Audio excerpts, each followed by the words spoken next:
Idineklara ni Pangulong Duterte ang martial law sa Mindanao para manumbalik ang kaayusan, partikular na sa Marawi City. Pero ano nga ba ang pagkakaiba ng idineklarang batas militar ni dating Pangulong Marcos noon kumpara sa batas militar na idineklara ni Pangulong Duterte ngayon? Alamin natin yan sa ulat ni Jervis Manahan.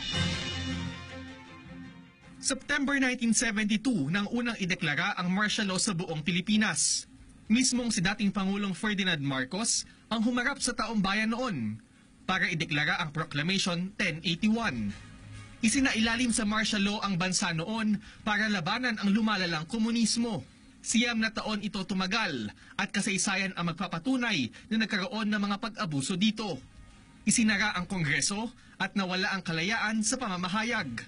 Dahil suspendido ang writ of habeas corpus, nagkaroon din ng pagdakip ng walang warrant of arrest. Libo-libo ang na-torture, nawala o napatay. Nang mapatalsik si dating Pangulong Marcos, nagkaroon ng bagong konstitusyon. Sa 1987 Constitution, may mga safeguards na ang pagdedeklara ng martial law. Idedeklara lamang ito kung may invasion, rebellion at lawless violence. Dapat aprobahan ito ng Senado at ng mababang kapulungan at pwede din itong questionin sa Supreme Court. Two co-equal branches of government are still active. Okay? So even if the President deems that there should be martial law, whether it's in Mindanao or eventually if he would deem so the entire country, you have two other branches which can check that. Ngayong nasa ilalim ng martial law ang Mindanao, inaasahan na magkakaroon ng mas matinding presensya ang militar. Pero hindi naman sila magte-take over sa mga opisina ng pamahalaan.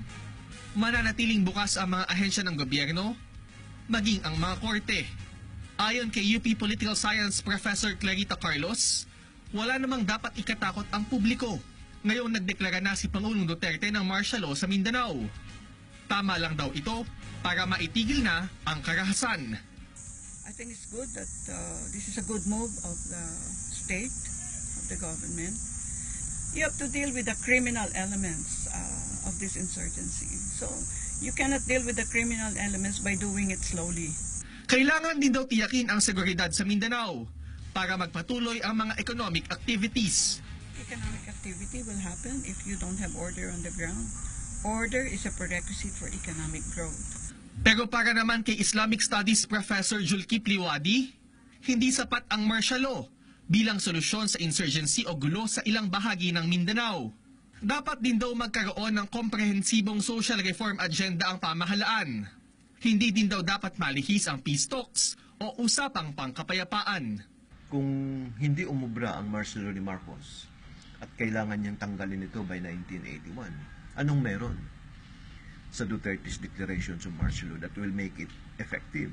May mga pamamaraan na pwede mong ayusin ang problema without really resorting into a declarations of martial law.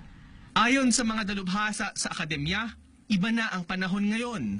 Pero dapat pa rin tayong maging mapagmatyag para hindi muling magkaroon ng mga pag-abuso.